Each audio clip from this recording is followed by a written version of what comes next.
Hello everyone, and welcome back to my channel. I know that I began this channel in order to focus on one language at a time, beginning with Spanish, but recently I came to the conclusion that, you know what, life's too short. I'm gonna do two, Spanish and German. Well, today I'm here to tell you that I'm actually focusing on three at once. There's a reason for that, and that's because I have some upcoming travels that I don't want to spoil just yet, and so I need to focus on all three languages. And those languages are Spanish, German, French. So in this video, I'm going to talk about my current routine for focusing on three at once. How do I do it? Am I doing it well at all? The rule that I made for myself is one language every 2 days. So right now it's Sunday, Monday, Spanish, Tuesday, Wednesday, French, Thursday, Friday, German. Saturday was initially going to be my Russian day, but I'm actually kind of using it as a wild card. So if there's a language that I feel like I need to make more progress in, then I will focus on that on Saturday. You will see sort of a pattern. There's a multi-pronged approach. I always have some form of output, some form of grammar exercises, and a book or some sort of reading material, plus other miscellany. So let's break down what I do every 2 days, beginning with Spanish. So Spanish is Sunday, Monday right now. For some quick background, Spanish is a language that I would say I know best. I grew up hearing it my whole life because half of my family is from Cuba, but my mother never spoke to me in the language growing up. So while I could understand a lot, I couldn't say anything. I began actually learning Spanish, to speak Spanish, in like junior high school. So I did a few years of that. And then every so often I'd like dabble in the language, but it wasn't until I began this channel that I began a focused effort in improving my Spanish. So what am I doing for my Spanish days? I have been trying to A, have more phone calls with my mother where I tell her, speak to me in Spanish, and we have Spanish conversations. Every so often I will take Spanish lessons online. So this is trying to focus on output and actually learning from a person. I also have these physical materials. So I'm using this exercise book. It's all about Spanish grammar. I will link to everything in the video description if I can find a link to it. I will try to do at least one chapter in this during the 2-day span. I also have this, which I found at a used bookstore, Spanish grammar drills, where I'm going through and doing all the exercises. Not always very well.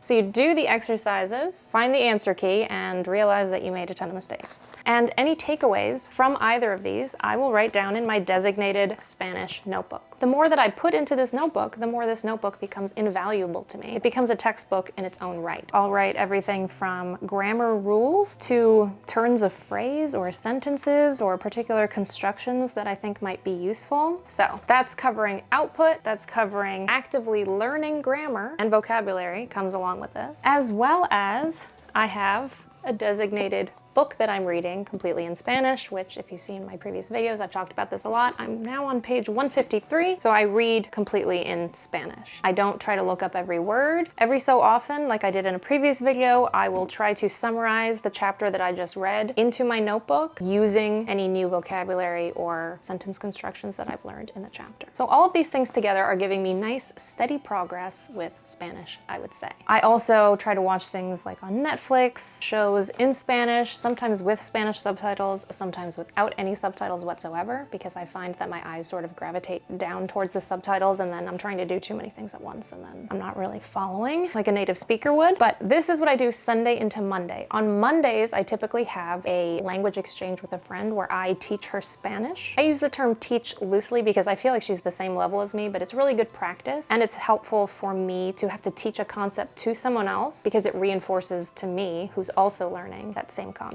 So that is Spanish. Tuesday, Wednesday is French. My background with French isn't too extensive. I am still quite the beginner. I have dabbled in it here and there, but it's never been a language that I've gone, you know, full throttle on. This marks the first time that I'm actually in earnest studying French. I have this book, which I found at a used bookstore. All of my language books are from used bookstores. It teaches you grammar concepts, and then it has exercises. So per the pattern, I have the grammar notebook. Anything I want to remember, I write down in my designated French notebook. And I also have a reader. This is a book I found in a used bookstore. It's super basic, and I am finding that I'm understanding stuff.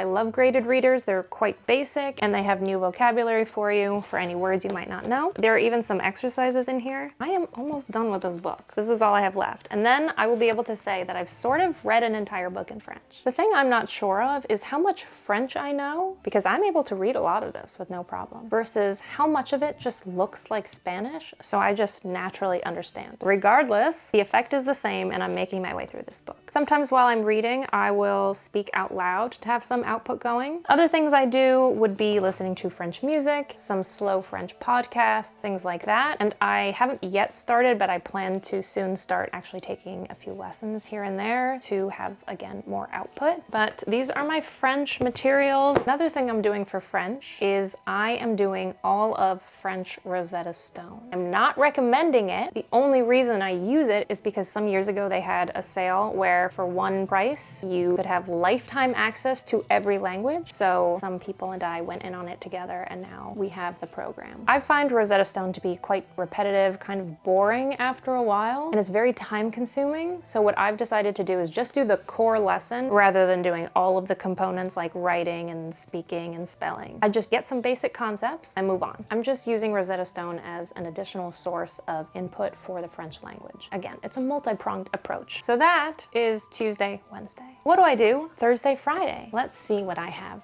for German. My background with German, I began learning German in 2020. I did Rosetta Stone. I don't know how much that helped. I went to Berlin for a month. My German improved there. I've taken a lesson here and there, but really the majority of my learning has come from videos and reading textbooks. I have read so many German language textbooks. That's a pro tip. Go to any used bookstore, and if they have a foreign language section, you'll probably find foreign language textbooks. I love getting those and reading them cover to cover like a book. You take away so much information and write it in your designated language notebook. Here's mine for German, which is almost full. But yeah, that's my background. Lots of German textbooks, what else? And videos. But lately I've been doing more, beginning with German grammar drills. This looks familiar because I also have Spanish grammar drills. Are they the same publishers? Yeah. I will do at least one chapter in a day. Actually, I did like 2 or 3 chapters yesterday alone. I also found these at another used bookstore. Everything's used bookstore, baby. These were not written in. I haven't started these yet. I cannot comment on them, but the first one is German Sentence Builder, which I'm hoping will help me with German word order because that is what I struggle with the most because of all the rules. So I'm hoping this will help with that. I also have German pronouns and prepositions. I don't know why I got this. I just figure that if I do this entire book cover to cover and this entire book and this entire book, I have to be close to a high level of German by the end, right? So my goal is to get through all of these. Plus, remember the pattern, I also have a book I'm reading in German. And what book might that be? Oh my God, I'm so excited. It's Harry Potter und die Kammer. Wait, I grabbed the wrong one. I'm reading the first Harry Potter book in German. This is where I am so far. Harry is currently making his way to platform 9 3/4. I also bought the second one too. I am very familiar with these books. I was in love with them growing up, so I know the story quite well, and that helps me so much in reading this. My level is not this good, but I'm following the story because I remember the story, and that helps anytime I come across words or phrases that I don't know. Like, I literally can remember the English version. For example, they receive a letter addressed to Mr. H. Potter. Im Schrank unter der Treppe. Let's say we don't recognize those words, but we remember that Harry stays in the cupboard under the stairs. Now we know im Schrank, in the cupboard, unter der Treppe, under the stairs. So this has been so fun for me. In addition to learning new grammar, reading, getting new vocabulary, sentence structures, etc., we also have the counterpart to our Monday class, which is a language exchange with my friend where she teaches me German. So all of my German study sort of culminates on Friday with this lesson where I get a lot of output. We're going through a textbook together right now, plus some reading materials, and it's super fun. I also find random stuff online. I love watching vlogs in German. In any case, that's 3 languages in 6 days. Then we have that last day, which can be more French, more Spanish, more German, depending on what I feel, as well as trying not to forget my Russian. So having this rule of 1 language every 2 days has helped me to stay on track. And because it feels like a rule, it actually cuts through a lot of the chaos of my brain, where ordinarily I'd be like jumping around based on how I feel and never really making progress, like I said. But now, for example, if it's Monday, which is a Spanish day, if I wake up and I'm like, I really want to read Harry Potter in German, guess what? I'm reading the Da Vinci Code because I have a rule, it's a Spanish day. So all of this goes into my routine for learning 3 languages at a time. I'm very interested to see where I'll be with all of these languages in the next 6 months. I've only had a consistent schedule for the last like 3 weeks, so we will see if I like this regimen long term or if it changes. I would love to know if you have any tips, if you happen to be learning multiple languages at once. How do you keep them straight? Do you have rules for yourself? What materials do you use? What have you found to be most effective, etc.? Let me know in the comments below. Thanks very much for watching. I hope you enjoyed. Please consider subscribing. It really helps my channel to grow. Give this video a thumbs up, leave a comment, share the video with friends, etc. And I will see you next time.